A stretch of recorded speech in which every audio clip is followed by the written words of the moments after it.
My first day of freedom after over 2 years. In October 2019, I was taken into hospital with severe alcohol-related issues. I'm told I had 50 chance of survival. From that day on, I spent over 2 years either at my parents' house or in hospital. I spoke to 3 people other than medical staff. But my mother, my father, who unfortunately passed away 3 years ago, and my daughter, who lived in Manchester and used to visit. 3 people. So no neighbours, no relatives, no friends, and the only people I spoke to were those 3 and medical staff. That was it for over 2 years. I spent time at my parents' house. I spent time going from there to hospital. I spent time in hospital. Patient transport, people I spoke to, nurses, obviously doctors, medical staff. That was it for over 2 years. I lost myself completely. I was severely ill, seriously ill. And after a bit of, medical care, a lot of mental torture, a lot of mental fight, a lot of pushing myself, I got a little bit stronger. I didn't really know who I was. I lost myself completely. So in an effort to get out a little bit, I thought I'm going to go fishing.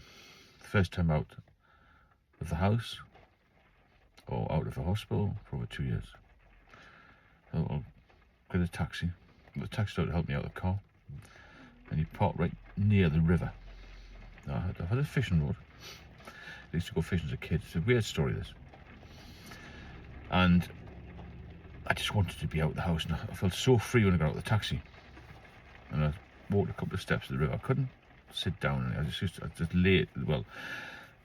leaned against a tree, and I threw the bait and the line in the water. I knew I wasn't going to catch anything, but I just wanted to be out on the river and see a bit of life, Anyway, as I stood there, I saw this heron land in the water. It was an incredible moment. And I thought, wow, life, there is some life there. I'm alive again. I feel alive. I hadn't felt alive for years, Because prior to being ill, I'd been in the flat, living with rats and no heating, and maybe getting to the pub once a week now and again. And speaking to very few people. Anyway, this couple came along, an elderly couple.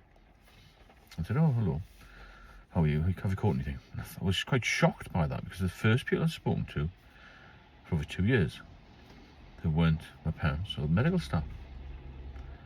And then somebody else walked by, another fisherman I kept in contact with, actually. He had alcohol problems as well, funny enough. And he had a bit of chat, and I thought, God, there is life outside of this. I'm becoming part of life again, because I've become institutionalized in the medical life, I suppose. And from that day on, my mental health felt better.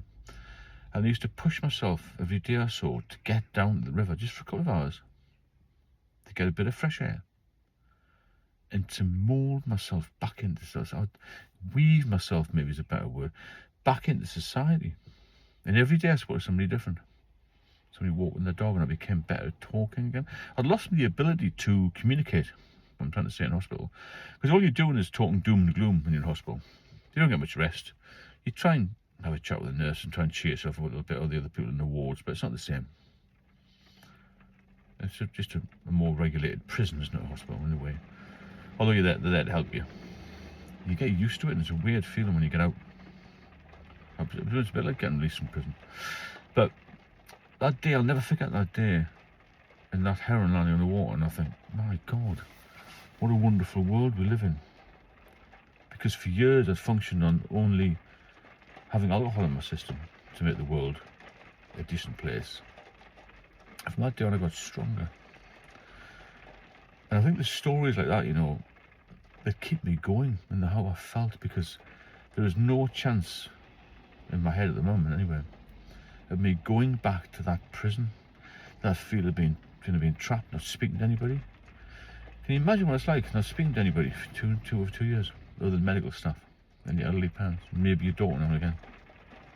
That's what nobody on the phone either. I didn't want to see anybody, you see, because when you got a chronic illness, well, at the time it was chronic illness, I mean, I've recovered as best I can now, but when you're down to that level of, well, depression, I suppose you could call it, anxiety, where you don't know whether you're going to live another 24 hours, you don't see any hope, you don't see any future, you don't see yourself coming back stronger, then it can be very debilitating. And a message to you is, don't get to that state or that stage, because once you get there, it's hard to get back. I've done it with a lot of hard work. You can do it. You've got to put the work in. You can't keep popping back the pub because you feel okay. I get a couple of comments every day coming in. I'll get bored. My friends won't be able to see me. These people in the pub, they're not really your friends. They're just drinking buddies. Don't worry about them.